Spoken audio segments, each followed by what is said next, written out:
Olá, meus queridos disruptivos! No vídeo de hoje eu quero ler com vocês o report que o CoinMarketCap lançou, que basicamente responde todas as maiores perguntas que nós temos, tal como halving flopou ou ainda tudo segue conforme os ciclos passados. Quais são os setores com a melhor performance desse ciclo, que provavelmente serão os setores com a melhor performance também numa bull run que nós continuamos esperando. O report tá lindo. Eu vou mostrar para vocês tudo, nós vamos ler juntos. Mas antes, claro, eu peço que caso você ainda não seja inscrito no canal, não se esqueça de se inscrever, considere curtir, deixar seus comentários, se tornar membro por só R$ 5. Também lembrando que eu já lancei o meu curso Cripto de A a Z, em que em 8 modos eu te explico tudo sobre o mercado cripto. O link também está na descrição, mas sem grandes enrolações, bora pro report que tem bastante coisa pra gente ler junto e comentar, tá certo? Bora lá! Então, esse report, né, ele acabou de ser lançado, é a análise do Q3 desse ano, mas que eu acho que indica pra gente muitas coisas em relação ao que a gente deve se esperar e também um pouco como se posicionar pro próximo momento do mercado, tá certo? Opa! E aqui, bora lá! Então, né, o primeiro ponto desse market overview, né, é basicamente o market cap total de cripto, ele teve uma queda de 0,13%, mas o volume de negociação teve um aumento de 12,6%. Ou seja, por mais que talvez não tenha entrado dinheiro novo, a galera continuou dentro do mercado buscando novas opções, né? E o volume, a questão da liquidez, é um dado também muito importante. Então, ele subiu apesar do market cap global no Q3 em relação ao Q2 ter caído um pouco, né? Quando a gente considera a questão do preço do Bitcoin, nós estamos esse ano inteiro praticamente, né, no mercado muito lateralizado, e por mais que tenhamos uma quedas ali, né? E uma formação gráfica um pouco de baixa, quando a gente considera, né? Já que nós temos, então, a formação de topos, né? Cada vez mais baixos e baixas cada vez mais baixas também, né? O que significa basicamente uma tendência de baixa. Ainda assim, é um tanto quanto lateralizado, né? Uma tendência de baixa não tão definida, digamos assim, sendo que, inclusive, nas últimas semanas, nós tivemos a primeira formação de uma alta mais alta do que a alta anterior em algum tempo acontecendo, né? Então, basicamente, desde junho, eu acho, né? Nós tínhamos essa formação gráfica, né? De novas baixas acontecendo, e aqui teve, né? Um processo de uma recuperação, digamos, né? E por enquanto está próximo, eu acho, né? De ser uma formação gráfica aqui, que caso não perca realmente muito valor, a gente pode vir a buscar novas altas técnicas, não all time highs, mas altas técnicas em relação à estrutura gráfica, eu quero dizer, né? Então, nós temos esses aspectos, um aspecto muito positivo, eu acho, né?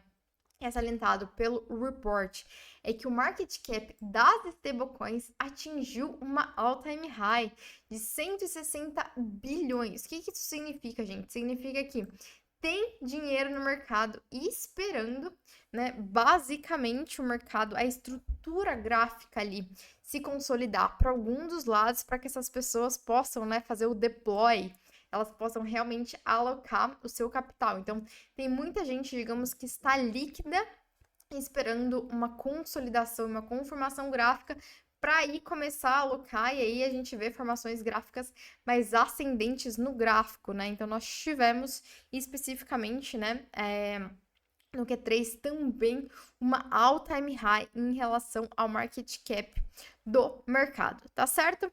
Aqui eu acho que é um dos melhores e mais interessantes insights, uma pergunta que todo mundo tem feito, que é: o Bitcoin não está mais seguindo, né, a questão cíclica dos últimos halvings, ou ainda está?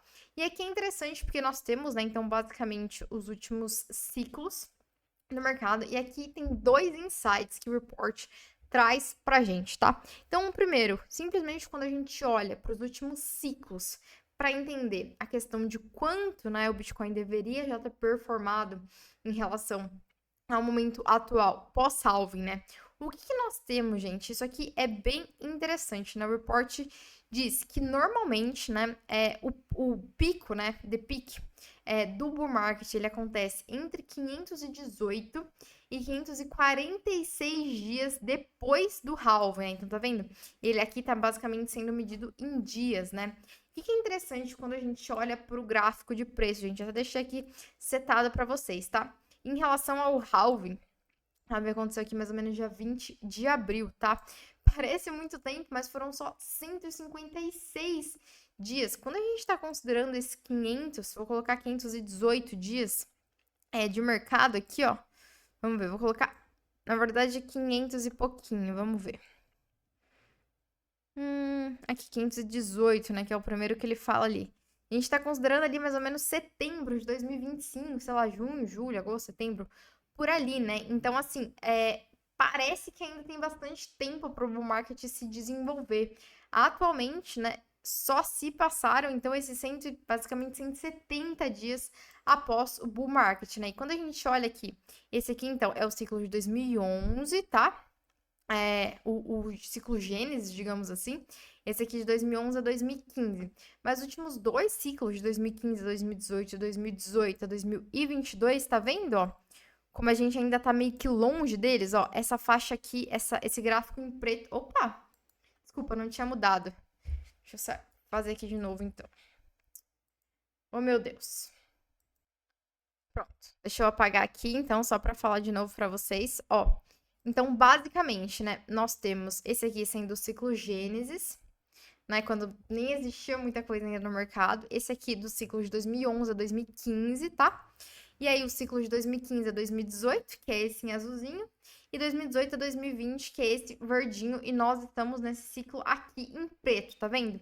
Então, desconsiderando os primeiros ciclos, na verdade, né, que provavelmente foram ciclos atípicos devido a ainda a maturidade do mercado cripto, né?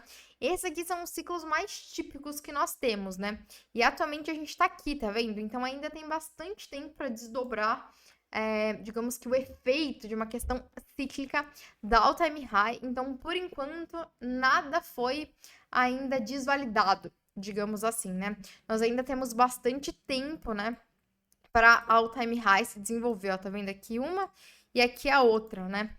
Então, eu acho que isso é interessante. Então, eles falam muito, né, dessa questão em relação ao pico acontecendo ali depois de 500 dias do evento do halving e que nós ainda temos chance. Porém, é um fator que eu acho que é interessante que eles salientam, né? Eles voltam a esse assunto, que é um assunto que vira e mexe vem, né? Que é a questão do super ciclo. E esse super ciclo, na verdade, o que ele significa, né? Ele significa a possibilidade de que o mercado cripto, ao invés de ter uma correlação direta com o halving e com os fenômenos do mercado cripto, ele possa estar cada vez mais, e aqui é o que eles dizem, né? Correlacionado com o mercado tradicional. Ou seja, ele pode ter, né? Então, aqui eles falam, o Bitcoin pode ter um movimento, né? Um aumento do movimento de correlação com ativos tal como o ouro e as ações de tecnologia, né? Sugerindo, então, que exista uma integração cada vez mais ampla com os mercados financeiros, né?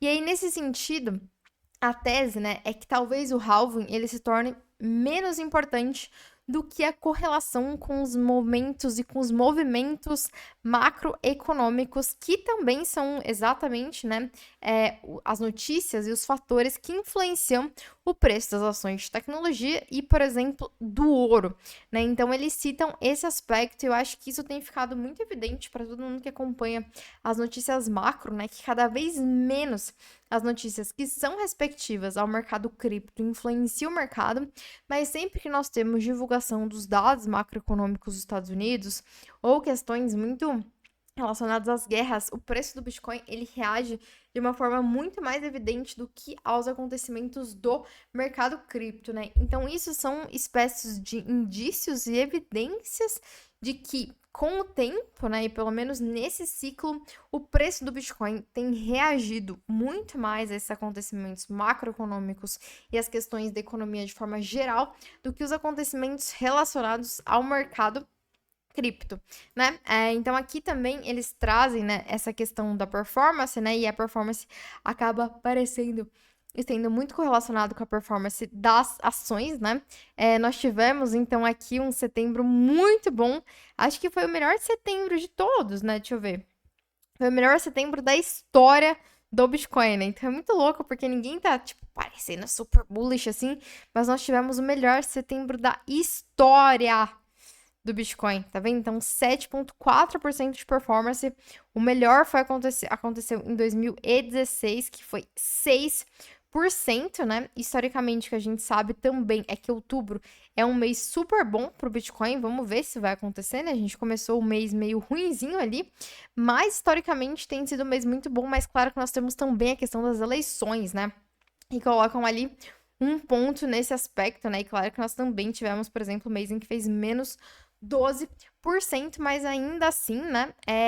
Historicamente aqui, o Q4 que a gente chama tem sido muito bom. Então, quando a gente olha 2023, 2021, 2018, 2017, 2016, sempre é um Q4 ali bem positivo pro mercado, tá certo? Vamos ver agora um pouquinho mais sobre outros setores, já que a gente já falou bastante sobre o Bitcoin, né? Aqui o CoinMarketCap, claro, né, que é exatamente o benchmark, aqueles que fazem as melhores análises em relação ao mercado cripto de forma geral. Tem alguns insights bem importantes pra gente em relação ao que está acontecendo no mercado cripto de forma geral. Em relação aos setores, né? As performances desses setores no Q3, eles salientam aqui a performance do mercado de IA, do ecossistema da Tron, né, o que eles chamam de mídia, memes e games. Então, essas são as categorias de performance ali que eles salientam, né, em relação... E aqui, assim, é uma relação de aumento em relação ao do Q3 em relação ao Q2, tá? Isso acho que é importante dizer também. Em relação a novas listagens ali, meme é ridiculamente o que tem mais, né? Claro, porque meme, digamos que não precisa se preocupar muito com o lançamento, né? Também, então acabam tendo essa vantagem. E aqui um destaque para os top gains, gente, de 2000. Os top gains, na verdade, do mês, né, de lançamento aqui do report desse mês. Então, foi para Nervous Network, Sui, BitTensor, Dogwifhat, PEP, Shibinu, Ord, Phantom e Sei, tá? Esses são os projetos com melhor destaque em relação ao mês, sendo, né, que esses três aqui são, então, a top performance. Nervous Network, Sui e BitTensor. Já deixa aqui nos comentários se vocês têm algum desses tokens que eu tô curiosa para saber. Eu, especificamente, já falei bastante para vocês, né, do Dogwifhat. Acho que falei um pouco também da PEP e do Word, né, assim, em alguns vídeos das redes sociais ali, mas quero saber se vocês têm ficado atento a esses projetos aqui ou não. Deixa aí nos comentários. Que mais que nós temos aqui, tá? As categorias, né, mais populares também. Então, nós temos, de novo, né, memes como a categoria mais popular, ecossistema da Solana, ecossistema do Ether, DeFi, os collectibles, smart contracts, IA, game, Web3 e metaverso, né? E aqui eles fazem esse disclaimer, esse highlight aqui, digamos, né? Dizendo que nós tivemos um pouco de um declínio em alguns projetos da Solana, né? E um aumento dos projetos do Ether, né? Então, aqui, basicamente, nós temos aqui, ó, Solana Ecosystem, né? Tá vendo? Então, teve uma quedinha aqui, né? Deles e um aumento em relação ao ecossistema do Ether, do Q3 do Q3 em relação ao Q2, tá certo? E memes aqui teve um aumentinho, digamos, né? Um aumento mais controlado. O report é de Q3, né? Então, ele não tá pegando o dado aqui do Q2, por exemplo, mas se a gente considera aqui no Q2, né, foi até uma queda, mas só no Q3 teve um aumento, mas ainda assim continua sendo no ano inteiro a categoria com a melhor performance de todas, tá certo? Quando a gente pega, então, as categorias, a melhor performance dos tokens por categoria, também tem uns insights interessantes, né? Então, aqui, ó, dentro do ecossistema da Solana especificamente, quais são as moedas com melhor performance, tá? Nós temos a Solana em si, né? Maga, que é o token de Politify, que a gente chama, né? Relacionado ao Tramp. Jupiter, que é basicamente uma DEX da Solana, e Dog with Hat, que é um meme da Solana. Então, dentro do ecossistema da Solana, esses foram os projetos com as melhores performances que nós tivemos. Dentro da categoria Smart Contract, as melhores performances ficaram com Avalanche, BNB, Bridge Oracle, Cardano e Ether, tá certo? Dentro da categoria Memes, Cat. Essa aqui, gente, eu nem conheço, pra falar a verdade pra vocês, tá? Acho que é a única que eu não conheço aqui da lista. Mas Dogs, que é do Telegram, né? Maga, Pep, Shiba Inu. Essas três aqui, essas três especificamente, já, na verdade, essas duas mais conhecidas, né? Maga vem muito relacionada às questões das eleições do Trump. E Dog foi lançado com super airdrop ali relacionado à rede do Telegram. Tá certo? Dentro de games. Baby Dogecoin, não sabia que Baby Dogecoin tinha um game, tá? Descobri agora também com vocês. Block Lords, Flock, né? Que é um meme, mas também, aí sim eu sabia, né? Já tem desenvolvido vários games em um ecossistema de soluções. Gala, né? Que é uma das maiores soluções de gamer mesmos. E Notcoin, que eu também não sabia que tá dentro da categoria de games, achava que entrava mais na categoria de memes, tá certo? Em relação à questão dos ecossistemas da Solana, né? Black Agnus, Bridge Oracle, Ether, Render e Shiba Inu, tá? Em Collectibles e NFT, Render, não sei por que Render e Gala entrariam aqui, tá? Tô um pouco na dúvida em relação a isso. Acho que essa categoria até poderia ser um pouco melhor se ela fosse tipo de IA, talvez, né?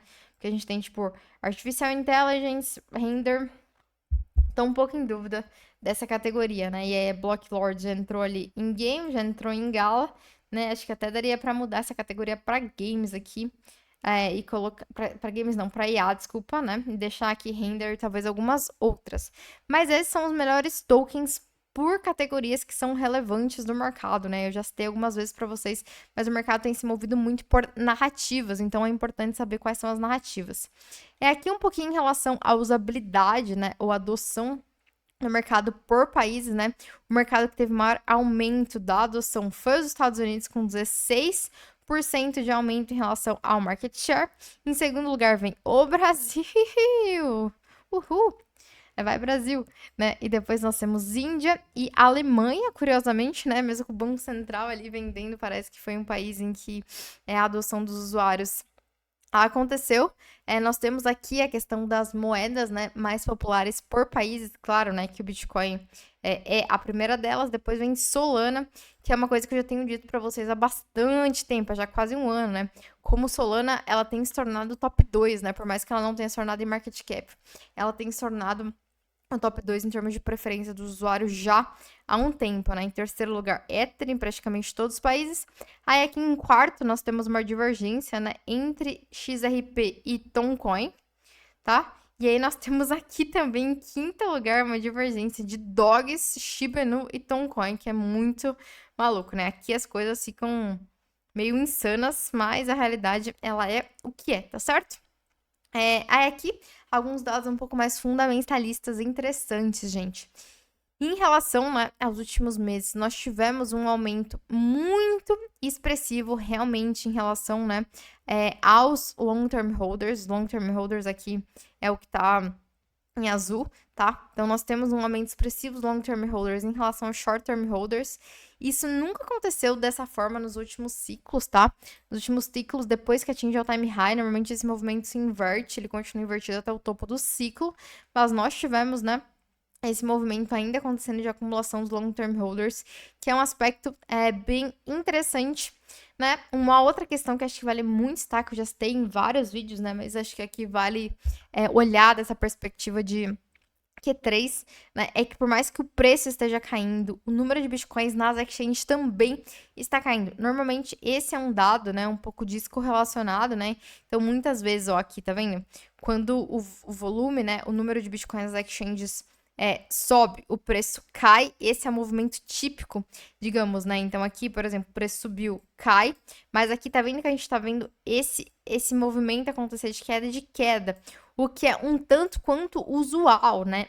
A queda de bitcoins nas exchanges tende a significar um movimento de alta, Então, é um tanto quanto curioso, né, que nós tenhamos essa queda tão expressiva no número de Bitcoin nas exchanges com o preço caindo, o que indica, né, um fator de alta. Isso é um fator de alta que, por mais que não esteja se consolidando, historicamente é isso que ele indica, né, e a gente pode, enfim, considerar que outros fatores estão tendo força ali, mas o número de Bitcoins nas exchanges em baixa é um ótimo fator fundamentalista para o preço, tá? Aqui um pouquinho, então, em relação ao preço, né? Performance dos ativos em relação às layers 1 acontecendo, né? Então, o destaque aqui é a rede com a melhor performance em relação às layers 1 está com a Toncoin, tá? Que teve esse auge realmente acontecendo agora, né? Tá vendo? Quando a gente considera que no início do ano ela era a piorzinha de todas aqui, deixa eu até pôr a mesma cor que ela, né? Então, ela era a rede ali de pior performance, né? Tá vendo? E aí ela começou a subir, subiu disparado e aí continua. Ali, em segundo lugar, nós temos a BNB. Depois nós temos a Tron, Solana e Ether em último lugar, né? Ether não tá conseguindo ganhar de nada nem ninguém nos últimos meses, coitados. Tão mal. Aqui em relação à atividade, né, The Daily Activity Address, ou seja, o número de atividade dos endereços, o primeiro lugar de longe está com a Solana, né? A Solana tem tido um desempenho maravilhoso, especificamente em relação à performance, né? Claro que quando a gente considera outros fatores, de descentralização, etc., ela fica bem atrás, mas em termos de atividade, ela tá bem à frente, né? Aqui com 4 milhões de endereços diários ativos. O segundo lugar tá com a Tron com 2 milhões, né? Então a Solana é 2 vezes mais, né? É 2 vezes maior e tem exportado 2 vezes mais endereços ativos do que o segundo lugar, né? Aqui o Ether tá com 368 mil, né, usuários versus Solana com quase 5 milhões. Então aqui a gente consegue ver como mais ativo está realmente o ecossistema da Solana, né? Aqui é Daily Transactions, aqui é Daily Active Address, mas a categoria aqui continua a mesma, né? Solana continua tendo um super desempenho em relação às outras. Aqui TVL, né, Total Valid Locked, em relação ao Q3, a Scroll foi basicamente o único projeto, né, que conseguiu ter um aumento de TVL no Q3. Então aqui é interessante, né, para quem se interessa muito por DeFi, dar uma olhada, entender o que o Scroll fez diferente em relação aos outros projetos, porque ele foi o único e conseguiu subir nesse meio tempo, tá? Aqui, acho que há uma observação em relação ao TVL, né? De novo, Total Valid Locked em relação ao DeFi, né? O TVL do DeFi caiu 21% no Q3 em relação ao Q2, mas quando a gente considera, né, aqui o HTD, né, year to date, então há 12 meses, né, nós temos um ganho, tá, nos 12 meses de 42%, por mais que nós tenhamos uma queda de 21% no Q3 em relação ao Q2, tá certo? Então, acho que esse aqui é um aspecto interessante pra gente ver, né, um pouquinho mais longo prazo, o que tem acontecido com o DeFi e como tem sido o interesse. E aqui é muito legal, né, porque quando a gente olha esses dados aqui, né, a gente pensa, caraca, a Solana superou tudo em tudo, né? Quando a gente olha aqui a performance, né, opa, não, desculpa. E quando a gente olha aqui, né, performance da Solana de Daily Transaction e Daily Active Address, Solana é muito maior, mas em TVL, em DeFi, Solana ainda tá muito atrás do Ether, tá? Então aqui, ó, Solana tá em quarto lugar em TVL, mas é um quarto lugar muito, mas muito abaixo em TVL do Ether, né? O que isso significa, gente? Significa que por mais que grande parte da atividade das transações e das carteiras estejam acontecendo na rede da Solana, quando a questão é bloquear o valor nos protocolos DeFi, Ether tem tido um desempenho muito maior, tá certo? Nos últimos dias nós também vimos, né, digamos que uma ebulição de questões relacionadas ao Wrapped Bitcoins, né, ou seja, os Bitcoins sintéticos, com toda a questão da galera meio contra, né, o WBTC, que é da BitGo, que fez parceria com o Justin Sun. A galera teve umas polêmicas aí. Porém, gente, assim, né? A gente considera tudo isso aqui em cinza. É o WBTC, tá vendo? Então ele continua sendo de longe o maior, né? O maior, mais usado e mais, sei lá, seguro em certo sentido do que todos os mercados, né? Então, apesar de todas as polêmicas, os dados não mostram que, por enquanto, o WBTC continua tendo um market share do mercado maior do que nunca, maior do que sempre, né? Sei lá. Então, apesar de todas as polêmicas, o que continua sendo muito evidente. Que um pouquinho em relação às bridges, gente, é importante também a gente saber sempre das bridges, né? Porque é uma coisa que, quando você se torna um usuário mais assíduo, digamos, de cripto, você vai acabar usando mais, né? Então, essas são as bridges mais usadas no mercado cripto. É muito importante para quem faz DeFi, né? Sempre vai ter que estar mudando ali um pouquinho do seu ativo. Essas são as redes mais usadas, né? Acho que a maior de todas aqui. A gente considera esse gráfico especificamente é um tipo de gráfico que eu não gosto muito, né? Mas acho que aqui a base, né, o que fica maior é Stargate, é o maior de todos. Depois a Circle, CC, TP e BC, né? Eu acho que é meio que isso, assim, eles vão na ordem inversa ali, né? Eu já usei várias delas, assim, né? Mas é importante que a gente saiba também o que tá acontecendo. Nesse momento é meio que na média ali, né, de interação. Especificamente aqui em junho, julho, não foi muito bom, mas aí a gente teve no final de julho, na verdade, um ânimozinho ali acontecendo, tá? Vamos ver o que mais que a gente tem aqui de interessante para falar para vocês, gente. Aqui o número de das questões, igual eu falei para vocês no início, né? Por mais que o market cap, por exemplo, não tenha subido tanto, nem o preço, nós temos um aumento, né, do uso das stablecoins, que significa um fortalecimento geral do setor, né? E significa também que existe dinheiro deployado, digamos, né, na rede para quando as coisas começarem a se aquecer, a vida a acontecer. Que mais que nós temos aqui? Um pouquinho de games, não vou olhar muito, isso aqui achei interessante, né? Que é em relação aos games. O game que continua liderando aqui em número de, pelo menos, usuários ativos é o Pixel. Eu achei que depois o airdrop tinha morrido. Eu não sou tão ligada ao mundo de games, né? Mas Pixel parece ali liderando ainda o interesse do mercado, né? Mas tem alguns outros, né? Esse aqui vermelhinho, o Katzen, também tá rolando aqui. Para quem é animado por games, acho que é onde tem, né, o suprassumo aqui para saber os nomes do que tem feito e o que tem rolado nos games. Eu não sou essa pessoa definitivamente, então eu não sei nada sobre isso, mas imagino que alguns de vocês aqui se interessem mais. E aqui, para finalizar, eu acho que é um maior dos highlights aqui em relação ao report, gente. É muito maluco, mas memes continuam sendo a top performance do setor de longe, assim, de longe, né? Se teve um setor que valeu a pena investir no mercado, né, dos maiores pelo menos, foi o setor de memes, né? Especificamente, Popcat, Mog, que teve um desempenho muito recente, né? Mas é um projeto bem novo, RWA One, e vários outros, ó. Meme, meme, meme, meme. Aí nós temos um de infra, meme, meme, meme, meme. Launchpad, Layer 1, meme. IA, DeFi, IoT, meme, né? Pepcoin? Pepcoin. Não, mas não é a Pep normal, né? Mas tá aqui em IA, esse aqui também em IA. DeFi. Então é muito absurdo, né? Como memes realmente tem tido uma performance muito boa. E acho que se vocês conseguirem, né, realmente escolher e manter ali memes boa, o potencial delas é bem interessante, né? Especificamente algumas que eu acompanho mais. Dog with Hat, cara, é muito maluco, assim, porque, tipo, vai cair, mas vai subir. Tipo, tu quase recebe um alerta ali de queda. Se tu comprar quando receber o alerta, tu vai ter depois um alertinho ali de 10% e vai conseguir vender, né? Então, quem tá disposto ali estudar um pouquinho de memes pode ter uma performance bem interessante, né? Aqui, year to date, né? Então, 12 meses. Popcat teve uma performance de 7.000%.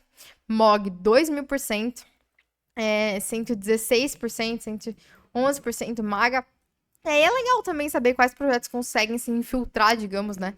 Essa performance muito louca. Então, ter aqui no top 3 um RWA é uma coisa muito legal, né? E é um projeto que vale aí, então, a nossa atenção também. Tá certo aqui, mais um highlight, né? PumpFun é uma máquina de geração de receita, né? Então eles têm lançado muito projeto e feito muito dinheiro, assim, né? Muito maluco. Já que meme é a maior tendência, né? Faz sentido que eles sejam o projeto ali de melhor performance, tá, gente? E eu acho que aqui é umas questões mais macro do Fed, mas eu acho que aqui a gente conseguiu cobrir algumas das questões mais importantes do mercado em relação ao Q3 e dar insights para vocês em relação a passou, não passou, o halving, deu errado, deu certo, o que a gente pode esperar, quais são os setores de melhor performance e muito mais. Deixa nos comentários aqui quais dessas categorias de conteúdo vocês querem que eu me aprofunde, que eu possa fazer, então, os próximos vídeos mais dedicados às categorias do report, por exemplo, que vocês consideram mais interessantes. Eu quero que vocês deixem nos comentários o que, dentre esses insights, vocês estão fazendo parte, tá certo? E a gente se vê no próximo vídeo. Beijos subjetivos pra todos!